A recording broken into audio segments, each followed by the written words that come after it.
And with that, the 2023 season comes to an end. Good night.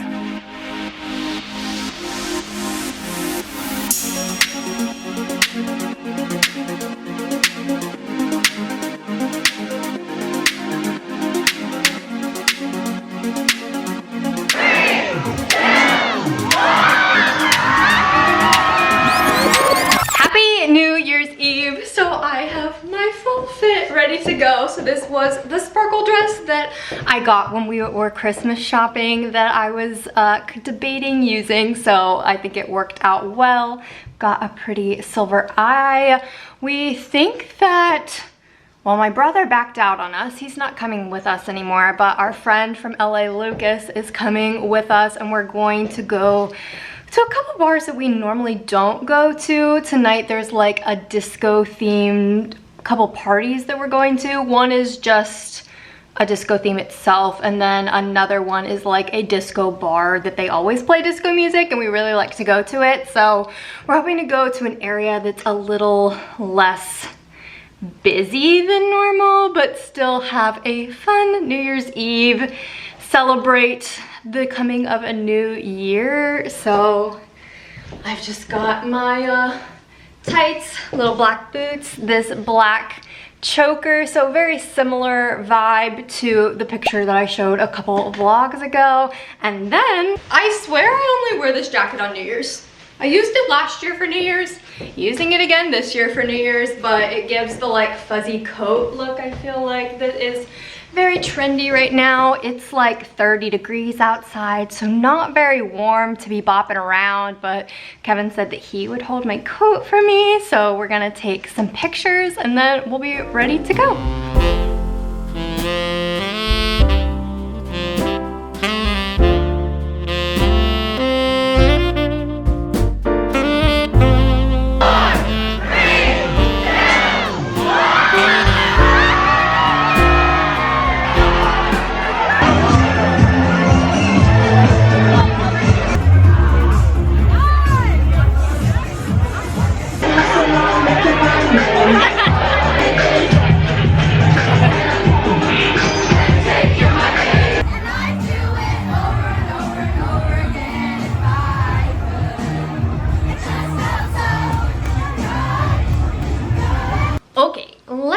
Completely honest, January 1st is not for doing things. It's not for working, it's not for doing anything productive. It's for laying on your couch and resting. If there's one day a year that you rest, it should be January 1st. And that is what we did. We laid on the couch, ate snacks, snuggled our cats. Kevin watched a lot of football. I started reading Crescent City, which is the third Sarah J. Maas series. There's A Court of Thorn and Roses, which I read that probably 2 years ago now. I read the whole Throne of Glass series last year, and the third Crescent City book comes out the end of January, I think. So there's 2 books out right now. So I just started the first one. I'm like 30% of the way through. So that's what yesterday consisted of. So it is now January 2nd. And I thought I did do like a 2023 recap. So I thought it would be fun, if only for my own purposes, to be able to like look back on this later, to do like a little recap. I'm also like pretty bad at like recognizing my accomplishments, I guess. I'm definitely the type of person that I just expect a lot out of myself.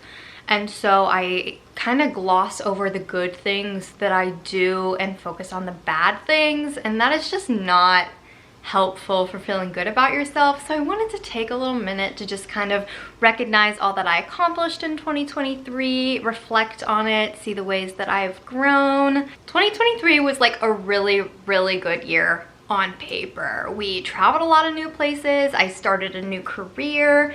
I strengthened a lot of my relationships, but just something about 2023 when I look back on it feels off. And so I'm hoping that reflecting on it can also help me see what it was that just like, when I think back on 2022, it's like best year of my life so far. 2023, we did the same kind of stuff, but it just doesn't feel like it measured up, and I don't know why that is. So hopefully reflecting will help me be able to understand that a little bit better. My word for the year was flourish, and the definition of flourish is to grow or develop in a healthy or vigorous way, especially as the result of a particularly favorable environment. And so I wanted to flourish in my freedom, in my confidence, in my boundaries, just in feeling good about myself. I just really wanted this to be a year for growth in a healthy environment. And I really feel like I saw that in a lot of ways in my life. I feel like the person that I am now is not who I was at all at the beginning of 2023. Like, I feel like I have just grown even more into the person that I was created to be, into a healthier human being, into more of a true version of myself that I have not really allowed myself to be up until this point. And so I really just feel like this year embodied the word flourish. And so we'll start in January. I knew I wanted to prioritize social media more this year, so I started while we were in Chattanooga, Tennessee with Kevin's family. Going into the new year, I started making some more TikToks. I had like 300 TikTok followers at the beginning of last year, and I had no idea the amount of like growth that I thought that I could actually reach in a year. But I knew that I wanted to make more fun content, so I started doing that. And then we decided we were going to go on a cruise. We went on a Virgin Voyages cruise, but because Virgin Voyages cruises were so new, there wasn't a lot of information on these cruises in general, especially on TikTok. So what if I could create something that people can use to reference what a Virgin Voyages cruise is? So we went on a 5-day cruise. We left out of Miami, spent a day sailing, went to Playa del Carmen and Cozumel in Mexico, spent a day sailing, and then ended up in Bimini, Bahamas, and that was like our 5-day cruise. So every day I filmed like a little mini vlog of what we were doing on the cruise. I did a everything I ate that day kind of video every single day, and it got a lot of attention, and I really started to like grow in my TikTok in that way. And I realized that I just like really liked vlogging and doing content in that way, and the cruise was so fun. It was the perfect mix of adventurous and new experiences while being able to like have very restful time, because while you're on the boat, it's not like you have other places you need to be. You can just spend time relaxing and not having to feel like you have to run around and do everything. And that was one of my travel goals for 2023, was to go on a cruise. So we checked that off, a great experience. And then when we got back in February, we had kind of decided we wanted to do more of like fitnessy things for the coming year. So we started going to we joined a gym. We started going to the gym more frequently. I started swimming, which was really fun. I honestly want to get back into doing that again. I think swimming is such a fun, it's a good inside activity. Once it got to be summer, we didn't swim as much. I set a relationship goal in 2023 to start a book club. I had seen a TikTok of a girl making a Bumble BFF, saying she wanted to start a book club and like making a book club out of strangers basically. And so I decided I wanted to do that, and so I set one up. We had a couple meetings, but it just kind of like fell through. We had like a Valentine's Day event, which was really fun. It was really cute, but it just, nobody was really interested in reading books. And as a book lover, I wanted to read books. I wanted to create relationship with girls that also wanted to read books, and that just wasn't really what they were trying to do. So that kind of fizzled out, which is sad. It was a fun thing to start to do, and I felt like it definitely pushed me out of my comfort zone, communicating with strangers and just trying to like create relationships as an adult. It's definitely hard to make new like friendships as an adult, so that made me feel really good that I pushed myself outside of my comfort zone to do that. In February came my 2 new tattoos of the year. So I got the butterflies on my hip, which honestly hurt the worst out of any tattoos that I got. Like, I was halfway through one butterfly and was like, I don't know if I'm going to make it. This hurts so badly. It just, there was like not a lot of fat in that area, so it felt like she was carving straight into my bones. But it's kind of emblematic of, I got the butterflies because that is like my growth symbol. I got them on my hip in a place that you can only really see when I'm wearing a bikini. Like, that's what the butterflies mean to me. They were just the freedom to be in my body, to feel comfortable in my body. Very emblematic of my body image journey. And then through the girl that I got it done, she was having a buy one get one free sale, and so I got a little angel wing on the back of my arm with a cute little halo on a heart. Part of it is like emblematic of Harry Styles' Only Angel song, but I also just wanted to like start getting like cute stickery tattoos that didn't have to have this like deep meaning to have it. I just wanted to do it because it was something that I wanted to do, and I think that's very emblematic of my 2023 year. I just started doing things because I wanted to, not because they had to have this big grandiose meaning. Then moving into March was when we started playing tennis. We got really into tennis. I don't even really know why, because I don't feel like tennis as a thing really blew up until like later into the summer. I guess we're just trendsetters, but we started playing tennis, had a lot of fun doing that. That's when I kind of started considering doing a YouTube channel. Maybe that's when I started like watching Morgan Riddle's vlogs, and so like with the tennis stuff I was interested in that. I started watching more vlogs and started deciding like, maybe this would be something that I would enjoy doing. Another step into a new social media space that is not super saturated yet, and so started considering doing that. But the big thing of March was getting to go on my 27th birthday trip. We got a big group of friends. We had talked about wanting to go on a Miami trip probably in December or maybe like November of last year, and we were like, well, what if we went over at the end of March, like toward when my birthday is? And so it kind of just became like a fun little birthday trip.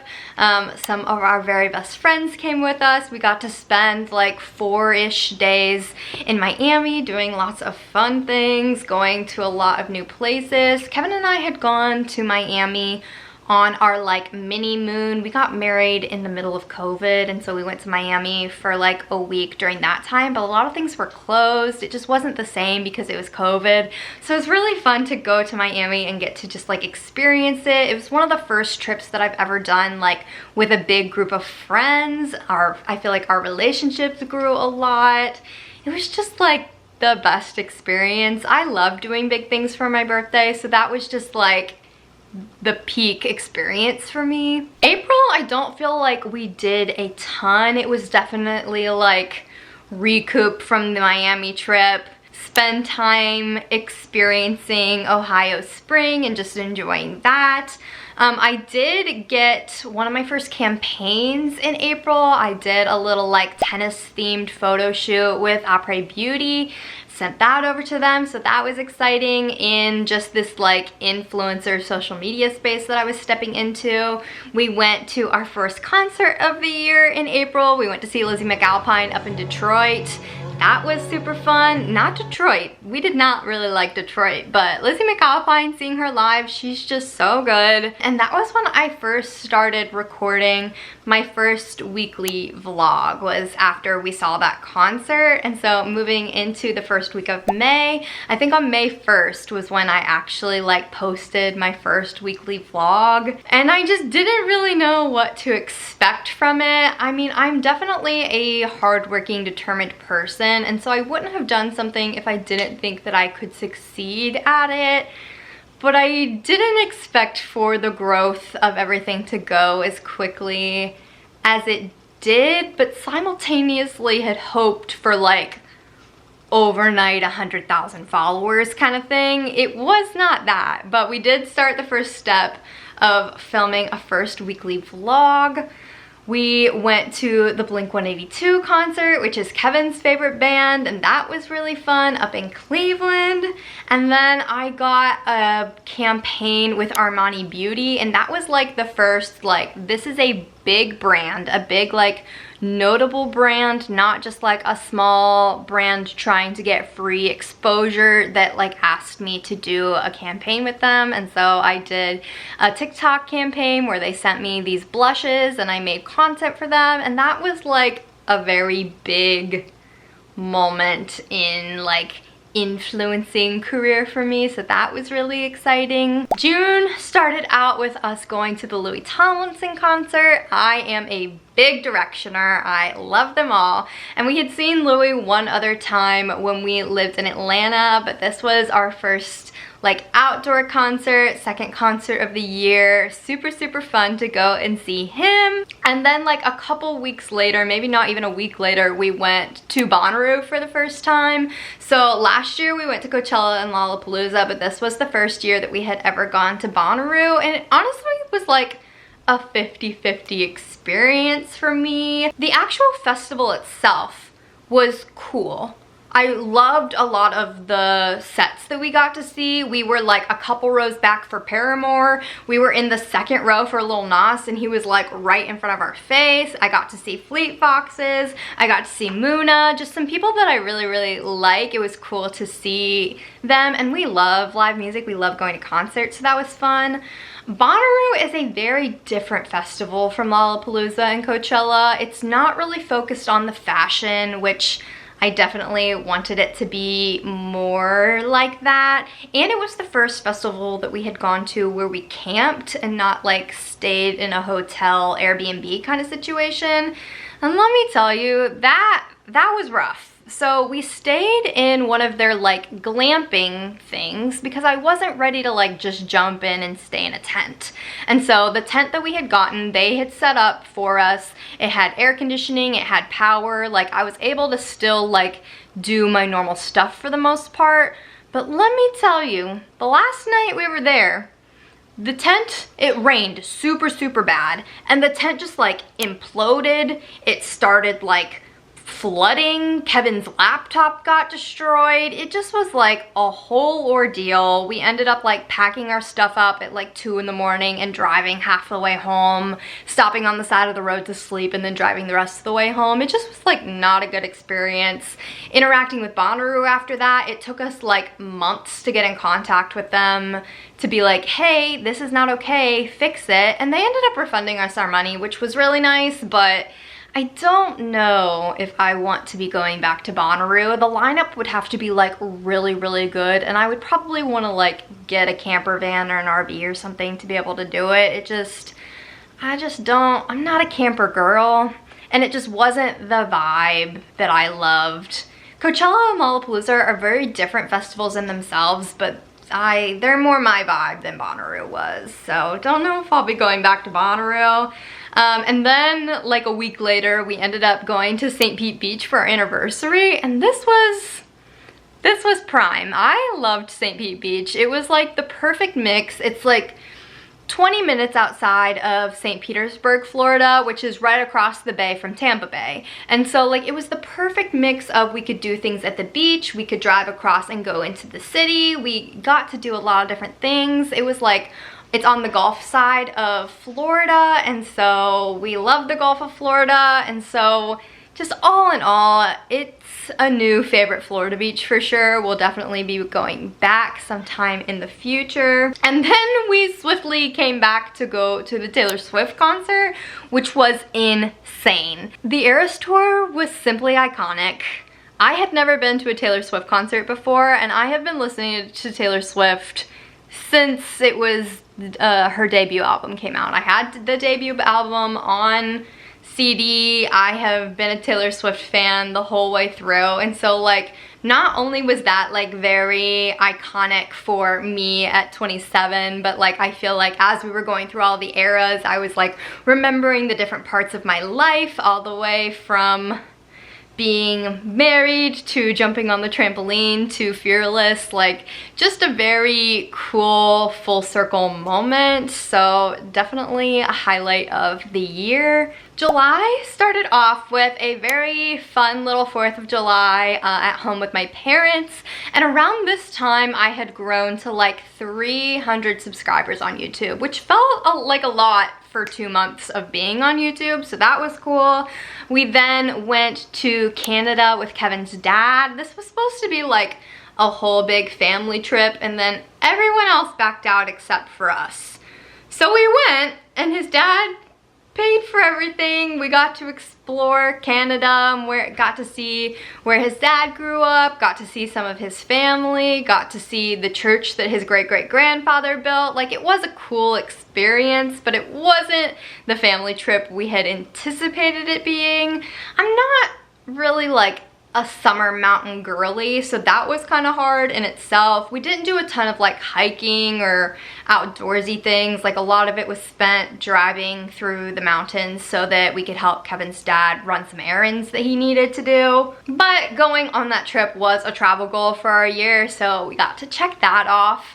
When we came home, then it was Barbie week. I kind of did like a full send into Barbie. I had been on it since they announced that they were doing a Barbie movie back in like February. I had a Barbie phone case. I was just like very in on the whole Barbie thing, and so I did like a Barbie trivia video. I did a whole week of Barbie themed things. I did Barbie outfits every day. It was just a whole like fun like girlhood moment. And then we ended up going to Atlanta for one of our nephew's birthdays. We got to spend some time with family down in Atlanta, and it just happened to be that Dominic Fike was putting on a concert in Atlanta during the time that we were there, so we ended up going there and got like 3rd row pit seats. It was insane. Like, most of the other shows on his tour did not have assigned pit seats. We got really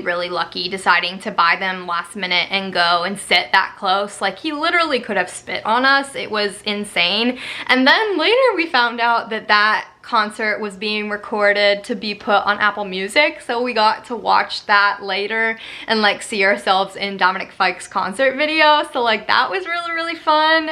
That honestly might have been like the top concert for me this year. I love Dominic Fike's Sunburn album. It was like the album of my summer, and so just definitely a concert highlight for us. August started out with me hitting like 700 YouTube subscribers, which is insane that I grew like 400 people in another month. So that made me feel really good. We went to see Claire Rosenkrantz in concert at the beginning of the month in a room with like 200 other people, which was insane to see her like that close. We had seen her at Lollapalooza last year, but we really love her and her music, and so that was really fun. And then that same night, I planned a little like birthday surprise for Kevin with our friends.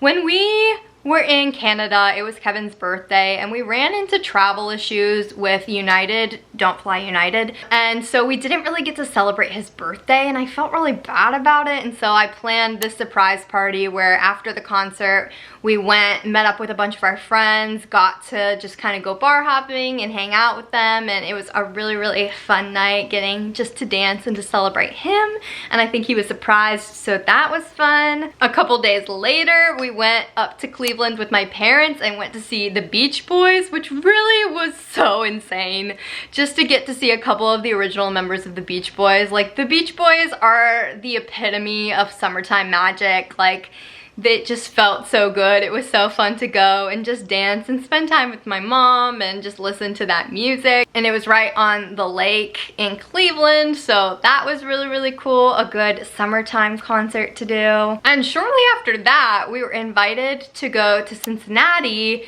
to cover a Red Bull event. And this I really struggled with imposter syndrome over. So we were invited technically through Kevin's work to come and cover the event, and Kevin was going to write X number of articles about this event to kind of do press exposure, and I was supposed to kind of cover it as a social media influencer and get both long and short form content over it and just be an influencer at an event. And I just felt so out of place doing that. Like, it just felt weird, and I just hadn't felt like I had proven myself yet to like be worth doing that. But Kevin ended up using a lot of my content and the things that he did. It got me a lot of exposure, but it definitely was weird to like be doing an influencer event. I would love to do more of those now that I feel like I have grown a little bit more, but it definitely was like a source of just questioning myself at that point of like, is this what I'm supposed to be doing? Am I making a mistake? Am I worth doing this? Are people going to care? Like, just definitely a out of my comfort zone kind of moment of growth for me this year. And then a couple weeks later, we went back down to Cincinnati to go to our first tennis event. So we went to the Western and Southern Open in Cincinnati. We got to see some of our very favorite players. We got to see Carlos Alcaraz, Taylor Fritz. We just got to see a lot of players that like we watch on TV all the time. It was really cool to see Taylor Fritz and see him play, and he played unreal, like so well that they played like not even a full set, and the other guy was like, I'm injured, I'm not gonna play anymore, and he just like forfeited. So we didn't even really get to see him play that much, and so we ended up actually buying tickets for the next day to come back down and see him play again, which he lost, which was sad, but still a really cool thing. And I'm hoping in 2023 maybe we can do some more tennis events, because it was so much fun and it really helped me like understand the game, become more of a fan of the sport, not just like the idea of it. I enjoyed watching matches on TV after that. It really was a big thing for the tennis fan in me. And we ended off August with finally going to France. So we planned this like whole excursion of going to France by starting in New York City. So we found a airline that flies out of New York City over to Paris for pretty cheap, like I think like maybe $400 a ticket kind of thing. And so we flew to New York, spent like a 5-hour layover in New York City, ran around, went to a bunch of places we wanted to go, and then went back to the airport, flew overnight, and flew into Paris. We were in Paris for like 36 hours. Did a whole bunch of things in Paris, and then we took a train from Paris down to Toulouse to visit my aunt and uncle. We got to see where they have been living for the past couple years. We got to spend time with them and with my cousin, and that was just the best. I miss them so much, and it was so much fun to just go and spend time with them and to see the way that their life is, get to see just some beautiful things in France that we probably would not have known to go and see had they not been living there. So a very unique experience for us. And then we took another train from Toulouse over to Nice, France, and then spent about a week in the south of France doing a bunch of day trips. And that was just probably the highlight of my year. That was just an amazing trip, going up into Aix and to getting to see just the like storybook little town, and then going to Plage Mala and to Plage Coco Beach and just experiencing these really, really beautiful beaches on the Mediterranean. We took a night and we took a train over to Monaco, and that was really beautiful. We took a train over to Menton and got to see like the last French city before you get into Italy on the Mediterranean. We spent a lot of time in Nice just exploring the city and seeing the markets and just having the best time. My theme word for the summer was rejuvenate, and that was just like the ultimate trip for that. Like, I just felt so rejuvenated after that trip. My travel heart was so full. My family heart was so full. It was just a great experience altogether. I'm so glad that we made that a priority. That was on my goals for 2023, and for a little while I did not think that it was going to happen. So I am just so thankful that we were able to go on that trip. It was so magical and for so many reasons. So that was definitely like my highlight of the year. While we were over there, I was notified that I had hit 1,000 subscribers, and then a little bit later I found out that I was monetized on my channel, which is like a really big deal that I was able to accomplish that in like 4 months. To be able to be monetized, you have to have 1,000 subscribers, and then you have to have 4,000 watch hours on your channel, which is not easy to accomplish. It took a lot of pushing things out, running Google ads, that kind of thing. And so I really learned like the business side of social media this year through starting my YouTube channel, which is really, really cool. I feel like I'm a little business owner. I have my own brand kind of thing. So that was a really big accomplishment for me in the beginning of September. On our way back from France, I read Fourth Wing, and that was just one of the like big moments of my year for the reader in me. I just love that universe, love the writing, love the community that it's brought. Like Fourth Wing is really one of those like pieces of media that I feel like brought the girlies together this year, and so that was really fun. And then when we got back to the States, we went to see the Jonas Brothers, and that was just such an experience. So one of the first concerts I think Kevin and I ever went to together was the Jonas Brothers back in 2019 before we got married, and that honestly might have been like the concert that like lit the love of concerts in me. After that, I just like couldn't get enough and I couldn't stop going to concerts, and so to see the Jonas Brothers again was just like so magical. They're really one of those bands that are like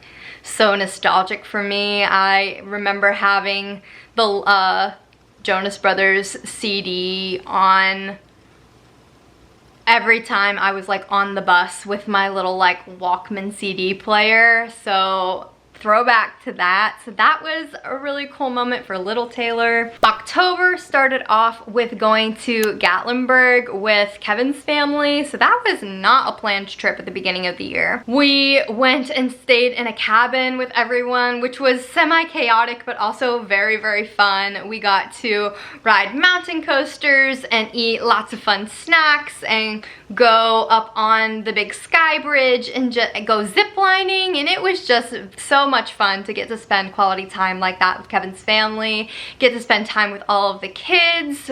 It was just a very good family building time, especially because with Christmas this year we didn't really get to see everyone all together, so that was a good like family moment for us. We came back, and then a few weeks before Halloween, we just had this little cat come out and say, "Hello, can I be part of your family?" And now we have an outside cat, and her name's Willow, and we feed her, and she lives in our garage. So that was a fun little moment. And then Halloween weekend came. It was one of the best Halloween weekends that I think that I've had in my life. It might have been the best. So the first night of the weekend, we went to a Barbie themed party, and I dressed up as a Barbie fairy, and Kevin dressed up as a Barbie butterfly catcher, or a Butterfly Catcher Ken is what we titled him. And then met up with some friends after we went to that party. And then on Saturday night, I dressed up as Medusa and Kevin was my stone statue, and we had a little pregame at our house while we watched the Ohio State game, and then we went out with a bunch of our friends, and that was just, it was such a good friendship weekend. I love dressing up. I love a theme. I love getting cute. I love making fun content, and that was a great weekend for making TikTok and YouTube content. So it just like really filled my being of the things that I love so much. The beginning of November, I had to reread Fourth Wing because Iron Flame was coming out. November was just like a very big moment for my career. I ended up with a lot of brand partnerships in November. I did things with Ana Luisa. I got signed as an Abercrombie partner. I did a campaign with Estee Lauder that ended up getting like over 7 million views on TikTok. Just a lot of like big influencer UGC content creator growth that made me feel very secure in what I'm doing and like, this is right. This feels good. I'm doing good work. And like, I'm ready to take the next step in continuing to further this career, which was just like a really good feeling.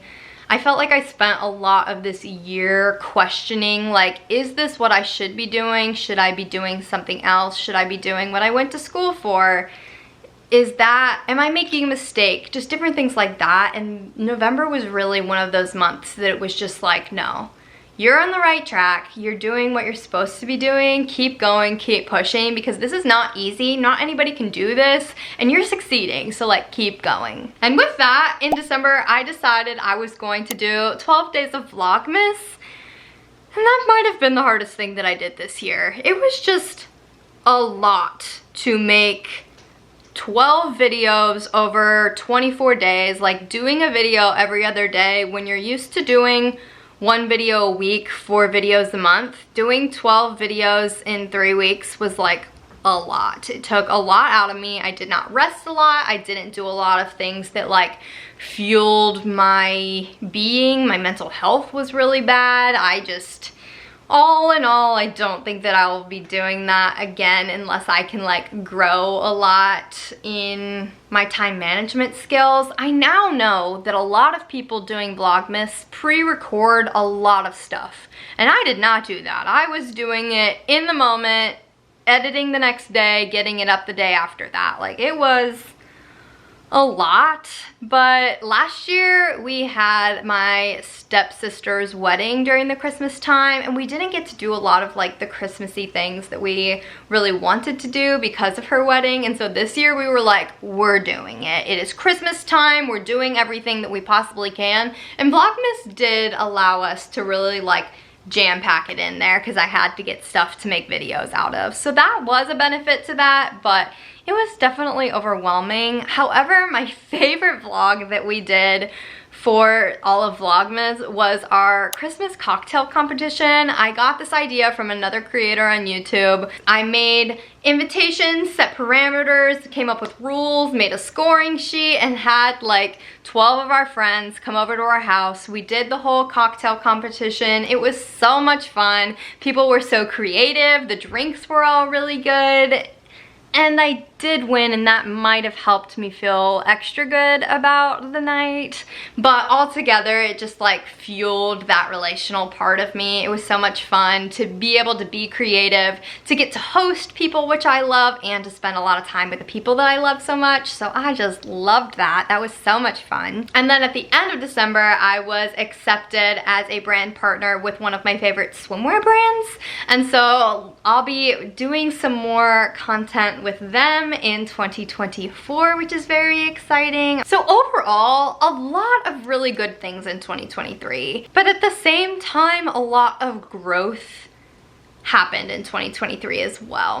2023 was really like a year for discovery, and I think that with that kind of like newness, it can create a lot of discomfort having to like go outside of your comfort zone. And I think that's what kind of like led me to feeling off this year. I definitely began to see myself differently than I ever have in my life before. And I think that it can really be confusing when you start to see your life path being different than what it had always been up to this point. When you spend so much of your life working toward one thing and then you feel God calling you in another direction, like that just really can shake your sense of identity and your sense of worth, and just all of my foundation I feel like was really shaken this year. At the beginning of this year, I had set goals that I was going to open my own chiropractic office and finish my pediatric and perinatal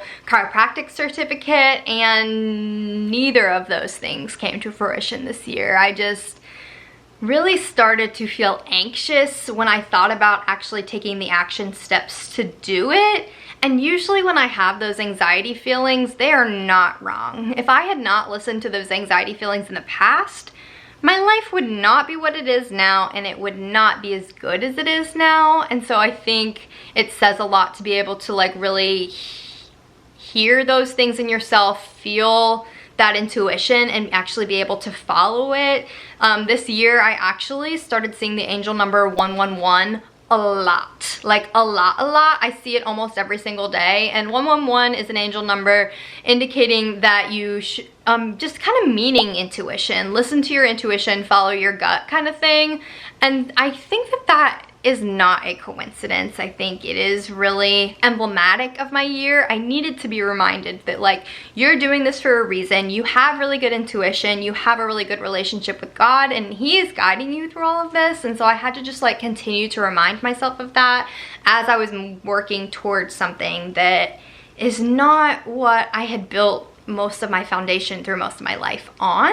But as I followed those things, I saw the growth from it. Like, I had set this goal at the beginning of the year to like see more social media growth, but I saw way more than I expected to at all. I realized, I looked back at my 2023 goals that honestly I didn't look at the entire year of 2023. I just kind of wrote them down and then said, we'll see what happens. And the goals that I set for myself in the social media sphere, I like far surpassed by like at least 1,000 followers on most things. And so just to like have that insecurity in myself about what I was doing, and then to see the actual like tangible growth and the tangible you're supposed to be doing this, felt really, really good. 2023 was really like the first year that I feel like I stopped doing what I should be doing and started doing more of like what I wanted to be doing, what I felt like was going to serve me best and serve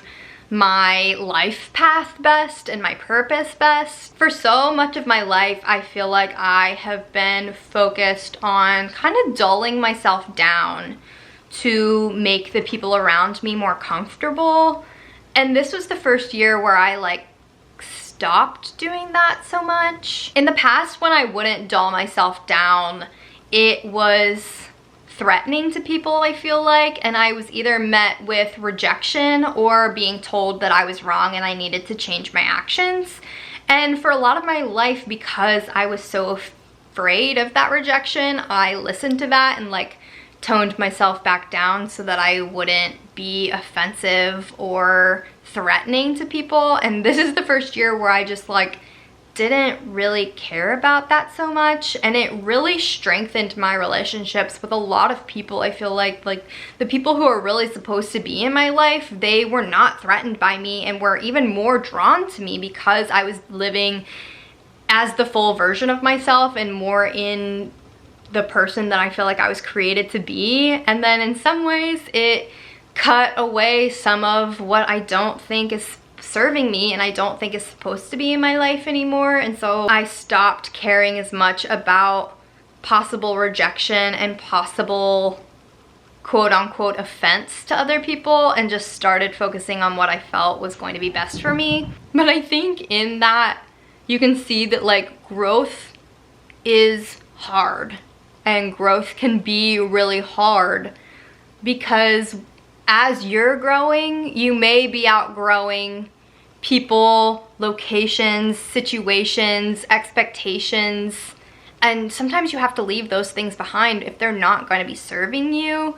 And that leads to having to kind of like reevaluate what you value, what is worth leaving behind, and what is worth fighting for. And I think all in all, that's why this year has felt a little bit uncomfortable to me, because I've had to start like reevaluating the things that I value. I've had to shift a lot of my expectations as to the way that things were going to be, and now they're not going to be that way anymore. And so now I have to figure out how I move forward with that. It's hard to feel like you can be outgrowing your surroundings at times, and I feel like that was a lot of my year, was just figuring out how to move forward as this new version of myself. So all that to say, I'm really excited to see what 2024 has to offer me, how I can continue to grow more and to grow into an even healthier version of myself in new locations, new experiences, new relationships, and to see the ways that I continue to grow into the person that I was created to be. I want to take the next little bit, I think, to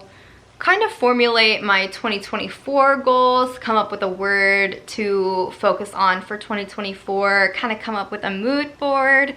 Maybe I'll take you guys through some of that, do like a little video documenting some of that. So stay tuned for that. I'm kind of working on a new posting schedule for 2024. I'm not 100% sure what it's gonna look like, but I know I want to move at least to probably Tuesday videos and maybe even Tuesday, Friday videos, depending on what I feel like I can accomplish week to week. But I am thinking probably more Tuesday videos. So make sure you subscribe and turn on your post notifications so that you're notified when that all happens. Hopefully by the end of January, I can get a more like consistent posting schedule, and so you'll know when to expect content to come out from me. But thanks so much for watching my 2023 recap. Make sure to like this video if you did. Even if you didn't, I hope you maybe learned something from my discomfort in my growth, and maybe you can apply it to your life too. I don't know. But thanks so much for watching, and we'll see you in the next one.